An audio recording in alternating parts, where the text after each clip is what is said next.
Alhamdulillahi wa kafa wassalatu wassalamu ala sayyidina Muhammadin al-Mustafa wa ala alihi wa sahbihi ahli sidqi wal wafa wa la hawla wa la quwwata illa billahil aliyyil azim. Subhanaka la ilma lana illa ma 'allamtana innaka antal alimul hakim. Rabbi shrah li sadri wa yassir li amri wahlul 'uqdatam min lisani yafqahu qawli. Allahumma salli wa sallim ala sayyidina Muhammadin al-fatih lima ughliq wal khatim lima sabaq nasiril haqq bil haqq wal hadi ila siratikal mustaqim wa ala alihi wa sahbihi haqqa qadrihi wa miqdaril azim. Amma ba'd. Yang saya hormati para ustadz yang hadir pada kesempatan kali ini, yang saya hormati para tokoh masyarakat, para pengurus Masjid Jannatul Firdaus tanpa terkecuali, dan Bapak Ibu yang insyaallah dimuliakan oleh Allah Subhanahu wa Ta'ala. Berdirinya saya di sini, Pak Ibu, bukan untuk bermaksud menggurui, apalagi kalau dari segi umur, tidak pantas saya ini. Dari belakang tadi sudah kedengaran, macolek mau pawita ustaz deh. Masih muda sekali. Mungkin saya ini cucu atau anak bagi ibu bapak. Olehnya itu tujuan saya bukan untuk menggurui, tapi kita sama-sama mari belajar, mari mengingat apa yang telah kita temukan atau kita telah dapatkan pada beberapa petuah-petuah ulama. Bapak Ibu yang insyaallah dirahmati oleh Allah Subhanahu wa Ta'ala, ada beberapa janji Allah Subhanahu wa Ta'ala yang ingin saya sampaikan pada kesempatan kali ini, Bu. Tentunya tidak menafikan atau memarginalkan, mengesampingkan janji Allah Subhanahu wa Ta'ala yang banyak. Cuman saya fokus kepada 4 janji Allah Subhanahu wa Ta'ala ini, yaitu yang pertama, Allah Subhanahu wa Ta'ala berjanji kepada kita, siapa di antara hambaku bersyukur kepadaku, maka aku akan tambahkan rezeki yang banyak kepada mereka. Sebagaimana dalam firman Allah Subhanahu wa Ta'ala, wa idz ta'adzana rabbukum la in syakartum la azidannakum wa la in kafartum inna 'adzabi lasyadid. Dan ketika ia memberitahu kepada mereka, la in syakartum, sampaikan kepada mereka Muhammad, seandainya mereka itu bersyukur kepadaku, la azidannakum, maka aku akan menambahkan rezeki kepada mereka. Akan tetapi ingat, wala in kafartum, ingat, kalau kalian kufur terhadap nikmatku, inna azabi lasyadid, maka sungguh niscaya azabku itu sangat pedih. Maka timbul pertanyaan, agatosia sing syukur. Apa itu syukur, Bu? Apa itu syukur, Pak? Menurut ulama atau menurut para ahli hakikat, syukur itu dalam kitab Risalah Al-Qushairiyah, maka dari pangulutak bahwa syukur itu ketika kita mengakui al-i'tiraf, asyukru al-i'tiraf bi ni'amil mun'im. Syukur itu ketika kita mengakui bahwasanya semua nikmat yang kita rasakan, nikmat yang kita miliki itu semua dari Allah Subhanahu wa taala. Nah, itu kata syukur. Olehnya itu, di dalam kitab Al-Qirtas, Syarah Ratibul Aqtas yang ditulis oleh Al-Habib Hasan Al-Aqtas, pada halaman 104 maka dari pengulutta Andre Guruta Habib Hasan Al-Aqtas mengatakan bahwa ternyata syukur itu Pak terbagi menjadi 3. Ada yang namanya syukur bil lisan, dengan lisan kita. Ada juga bil qalbi, dengan hati kita. Ada juga yang namanya asyukru bil fi'li, dengan perbuatan tak. Kita jelaskan satu persatu. Apa itu syukur dengan lisan? Syukur dengan lisan ketika seorang hamba memperbanyak kalimat-kalimat pujian kepada Allah Subhanahu wa taala. Alhamdulillah. Alhamdulillahi rabbil alamin. Kemudian bukan cuma itu. Angkat yasan asyukru bil qalbi, syukur dengan hati kita. Apa maknanya? Bahwa bukan cuma lisan, harus kita tanamkan dalam hati bahwa apa yang kita rasakan, apa yang kita miliki, itu semua dari Allah Subhanahu wa taala. Dan yang ketiga, syukur dengan perbuatan. Maksudnya semua anggota tubuh kita, kesehatan kita, anggota tubuh kita, usaha kita hanya diperuntukkan untuk taat kepada Allah Subhanahu wa taala. Itu janji Allah yang pertama. Kemudian janji Allah berikutnya yang kedua adalah, janji Allah berikutnya yang kedua yaitu Allah Subhanahu wa taala berjanji akan mengabulkan semua doa yang dipanjatkan seorang hamba. Komilo doa kilo puange. Kalau kita meminta kepada Allah Subhanahu wa taala, maka pasti Allah akan mengijabahnya. Mana dalilnya? Maka Allah Subhanahu wa taala berfirman, "Wa qala rabbukum ud'uni astajib lakum." Minta kalianlah. Kalian itu minta sama saya. Astajib lakum, saya akan balas, saya akan menjawab apa yang kalian minta. Maka dari Andre Guruta, panguluta Al-Imam Ibn Katsir di dalam tafsirnya menafsirkan ayat tadi bahwa ayat itu menggambarkan karunia yang besar dari Allah. Kenapa bisa dikatakan seperti itu? Karena satu, Allah yang perintahkan kepada kita untuk meminta, dan juga Allah pula yang berjanji akan mengabulkan permintaan kita. Olehnya itu, ayat tersebut merupakan suatu anugerah pemberian dari Allah Subhanahu wa taala. Namun perlu digarisbawahi bahwa yang menjadi masalah kita ini, Pak, kita ini Bu, terkadang meminta kepada Allah, baru berapa kali memohon kepada Allah, habis itu mengatakan makadami, percuma kita minta kepada Allah ini. Saya sudah berkali-kali minta tapi tidak ada yang dikabulkan. Belum ada. Ternyata jawabannya kita yang salah tafsir. Kita yang kurang memahami bagaimana Allah menjawab doa seorang hamba. Maka di dalam Fawaidul Mukhtarah yang ditulis oleh Al-Habib Ali bin Hasan Baharun pada halaman 204, maka dari Andre Guruta Al-Habib Ali bin Hasan Baharun mengatakan bahwa Allah Subhanahu wa taala ketika menjawab doa hamba ada 5 macam bentuk, Pak. 5 macam bentuk. Yang pertama, bisa jadi ketika kita memohon kepada Allah, apa yang kita minta itu yang langsung dikabulkan oleh Allah. Itu yang pertama.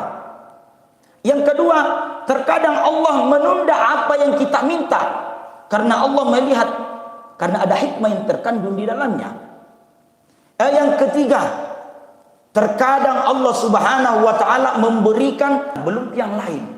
Jadi Allah mengabulkan doa hambanya itu sesuai kehendaknya, bukan keinginan hambanya. Contoh milodoa ki puang areka tori kasih. Areka kasih oto. Kita mohon kepada Allah minta mobil, tapi belum ada tempat parkirannya. Memohon kepada Allah minta mobil, tapi kita belum sanggup bayar pajaknya. Olehnya itu Allah berikan, jangan dulu mobil, yang lain mau dulu ini saja. Itu hanya gambaran kecil, analoginya. Kira-kira seperti itu, Pak. Kemudian yang keempat, bisa jadi Allah Subhanahu wa taala mengabulkan doa hamba. Bagaimana caranya? Dengan menjauhkan hamba tersebut dari mara bahaya. Dijauhkan kita ini dari musibah. Dijauhkan kita ini dari bala. Dijauhkan kita ini dari segala macam bentuk mara bahaya. Dan yang kelima, bisa jadi Allah Subhanahu wa taala nanti menjawab doa kita ketika di akhirat. Itu. Tapi ada juga ulama yang mengatakan memang tidak dikabulkan karena cara tak yang berdoa. Cara kita memohon kepada Allah Subhanahu wa taala itu yang kurang pas. Ini pernah terjadi, Pak. Di dalam kitab Jawahirul Lu'lu'iyah ada satu kisah yang menarik. Pernah terjadi di zamannya Nabi Musa. Di zaman Nabi Musa sementara keliling. Mungkin pada saat ini gambarannya sementara keliling Nabi Musa di antara umatnya, masuk ke pasar-pasar. Dia lihat, oh di antara umatnya itu ada yang bermohon kepada Allah. Minta kepada Allah. Akhirnya Nabi Musa terbesit hatinya, dalam hatinya.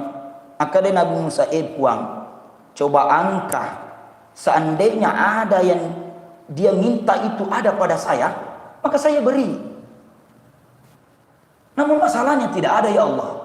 Kenapa tidak dikabulkan? Nabi Musa turun wahyu kepadanya. Allah Subhanahu wa taala berkata kepada Musa, Musa, tahukah engkau bahwasanya betul dia memohon kepada aku, betul dia minta kepada aku, tapi cuma dengan lisannya.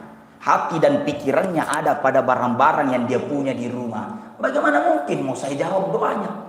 Ternyata kita salah atau etika kita belum pas dalam memohon kepada Allah Subhanahu wa taala. Dalam berdoa, Pak, ternyata ada 3 yang harus diperhatikan. Ada yang namanya bahasa lisan. Bahasa lisan ini kita minta kepada Allah. Puang areka kasih. Tapi setelah itu kita dituntut juga ada bahasa hati. Hanya memohon kepada Allah, tidak ada yang lain kita ingat. Jadi betul, lisan dan hati harus sejalan. Dan yang ketiga, ada bahasa tubuh. Apa bahasa tubuhnya ini? Minta. Kita tunjukkan bahwasanya kita ini betul-betul mohon kepada Allah. Jadi memohon kepada Allah Subhanahu wa taala. Kemudian hadirin jamaah sekalian, janji Allah berikutnya yaitu Allah Subhanahu wa taala berjanji akan mengampuni segala dosa-dosa kita, tetapi dengan satu syarat, kita bertaubat kepadanya. Kembali kepada Allah Subhanahu wa taala. Katakan dalam hadis, "Lau akhta'tum", seandainya kalian berbuat dosa, hatta tablugha khatayakum as-sama, hingga dosa-dosa kalian sampai ke langit ke-7. Penuh dosa tersebut. Langit penuh dengan dosa kita, Pak. Kemudian kata Rasul, "Summa tubtum", kalian taubat, mohon ampun kepada Allah, la taba alaikum, niscaya Allah akan menerima taubat kalian. Allah Subhanahu wa taala akan menerima. Ustaz, terlalu banyak dosa saya ini. Bagaimana dosa engkau? Di zaman Nabi ada juga yang mengadu kepada Nabi, "Ya Rasul, banyak sekali dosa saya. Terlalu banyak dosa saya." Tidakkah kita ingat, Pak? Coba kita ingat baik-baik doa bukan doa ya. Ada dalam satu firman Allah Subhanahu wa taala dalam surah Furqan itu. Dalam surah Furqan dijelas, "Innal ladzina amanu wa 'amilus solihati fa ulaika yubaddilullahu sayyi'atihim hasanat wa kana Allahu ghafurar rahima." Mereka yang beriman kepada Allah, illa man taba wa amana, mereka yang taubat, wa amana wa amila amalan salihah, sudah taubat, beriman, beramal saleh, maka semua kesalahan-kesalahan yang kita lakukan itu, Pak, diganti oleh Allah Subhanahu wa taala. Jadi jangan pernah berkecil hati dengan dosa kita. Tapi jangan pernah menganggap enteng dosa. Itu menjadi masalah. Kadang dosa kecil kita sepelekan. Dosa kecil ini. Guru saya Habib Ali bin Hasan Baharun ketika mondok mengatakan seperti ini. Maka dia Endre guru tak, jangan pernah menyepelekan dosa yang engkau lakukan. Jangan pernah menyepelekan dosa kecil yang engkau kerjakan. Karena bisa jadi ketika engkau melaksanakan suatu dosa dan dosa kecil itu engkau anggap sepele, ternyata murka Allah ada pada dosa tersebut. Dan juga ketika kita berbuat dosa besar, mungkin ketika kita berbuat dosa besar, Pada saat itu kita merasa hina, kita merasa bahwasanya Allah Subhanahu wa taala melihat kita. Allah ampuni kita dengan pengakuan yang sebetul-betulnya. Kita akui bahwa kita ini hamba yang penuh dosa. Tidak bisa Pak kita lepas. Apalagi kita ini manusia, makhluk sosial. Hubungan kita ada dua. Hubungan vertikal dan horizontal. Hubungan kepada Allah dan hubungan kepada sesama manusia. Yang menjadi masalah, dosa kita terlalu banyak kepada manusia. Dan itu yang menjadi masalah sebenarnya. Imam Abdullah Asy-Sya'rani, maka dia pengulut Imam Abdullah Asy-Sya'rani di dalam kitabnya, bahwa lebih baik kita berdosa itu 1000 kali daripada 1000 kali kepada Allah Subhanahu wa taala daripada kita berbuat dosa kepada sesama manusia. Apa alasannya? Kata Imam Abdullah Asy-Sya'rani bahwa satu dosa kepada manusia itu ampunannya susah sekali kita dapatkan daripada 1000 dosa kepada Allah. Allah ampunannya sangat luas Pak. Kita bertobat kembali kepada Allah, maka dosa-dosa itu akan dihapuskan. Tapi kalau dicoba kita berbuat dosa kepada sesama manusia. Hari ini kita berbuat dosa, saya yakin minta maaf malam belum, minta maaf 1 minggu belum dimaafkan. Nanti kapan? Lebaran pi. Lebaran kapan? Bisa jadi 3 tahun ke depan. Saking susahnya kata maaf dari atau kata permohonan maaf dari seorang hamba kepada temannya. Itu. Kemudian berikutnya janji Allah Subhanahu wa taala. Janji Allah yang terakhir, Allah Subhanahu wa taala berjanji bahwasanya akan memberikan imbalan yang sangat istimewa kepada orang yang suka bersedekah. Sulak kaki, bersedekah Pak. Harta tidak dibawa mati. Yang menjadi masalah, harta kadang membawa kita kepada jalan yang salah. Olehnya itu, bagi kita yang diberikan oleh Allah amanah yang besar, punya harta yang melimpah, atau ada harta yang lebih sedikit, sedekahkan. Ada haknya orang di situ. Kita sedekahkan kepada orang Pak. Apa imbalan yang kita terima? Waktu baginda Nabi Muhammad sallallahu alaihi wasallam, panguluta baginda Nabi Muhammad sallallahu alaihi wasallam ketika di Isra Mi'rajkan. Kemarin Isra Mi'raj.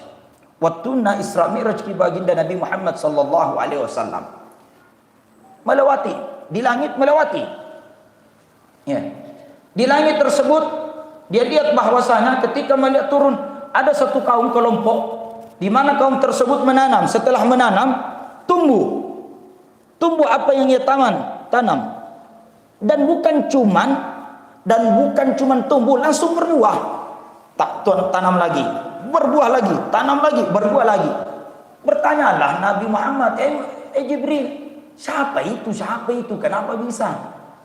Setiap dia menanam tumbuh, habis itu berbuah. Siapa sebenarnya itu? Akhirnya Jibril berkata, oh mereka itu cerminan atau gambaran dari umatmu yang suka bersedekah. Dikatakan juga dalam riwayat lain bahwa as-sadaqatu tudfi'ul bala. Sedekah itu Pak dapat mencegah kita dari yang namanya mara bahaya. Olehnya itu dari 4 poin ini, mudah-mudahan apa yang kami sampaikan ini bisa kita ambil manfaatnya, bisa kita ambil hikmahnya, lalu kita implementasikan dalam kehidupan sehari-hari. Tujuannya untuk mengharap ridha Allah Subhanahu wa taala. Mungkin ini saja yang sempat saya sampaikan pada kesempatan kali ini. Hakadza minni wal 'afwu minkum. Wassalamualaikum warahmatullahi taala wabarakatuh. Untuk kesempurnaan acara kita pada siang kali ini, marilah kita bersama-sama menengadahkan kedua tangan kita memohon kepada Allah Subhanahu wa taala. Bismillahirrahmanirrahim. Alhamdulillahirabbil alamin. Hamdan syakirin, hamdan naimin, hamdan yuwafi ni'amahu wa yukafi mazidah. Ya Rabbana lakal hamdu kama yanbaghi li jalali wajhika wa 'azimi sultanik. Allahumma salli wa sallim wa barik ala sayyidina Muhammadin wa ala alihi wa sahbihi ajma'in. Allahumma inna nas'aluka salamatan fid din wa salamatan fid dunya wa salamatan fil akhirah wa salamatan li jami'i jamaah masjid jannatul firdaus. Allahumma fir lana dhunubana wa liwalidina warhamhuma kama rabbawna shighara. اللهم إنا نسألك علما نافعا ورزقا واسعا وعملا متقبلا وذنبا مغفورا. اللهم طول أعمارنا وصحي أجسادنا ونور قلوبنا وثبت إيماننا ووسع أرزاقنا وإلى الخير قربنا ومن الشر أبعدنا. اللهم لا سهل إلا ما جعلته سهلا وأنت تجعل الحزن إن شئت سهلا. اللهم فقهنا وعلمنا التعويل. اللهم اجعلنا من العلماء العاملين ومن عبادك الصالحين واجعلنا من لواة المخلصين واجعلنا من أوليائك مسرورين واجعلنا من الأغنياء النافعين للمسلمين. اللهم اجعل هذا جمعنا جمعا مرحوما وتفرقنا من بعده تفرقا معصوما ولا تجعل فينا ولا منا علينا شقيا ومحروما. أنت أعلم يا الله. اللهم ربنا آتنا في الدنيا حسنة وفي الآخرة حسنة وقنا عذاب النار وادخلنا الجنة مع الأبرار يا عزيز يا غفار يا رب العالمين. سبحان ربك رب العزة عما يصفون وسلام على المرسلين والحمد لله رب العالمين. بسر الأسرار الفاتحة.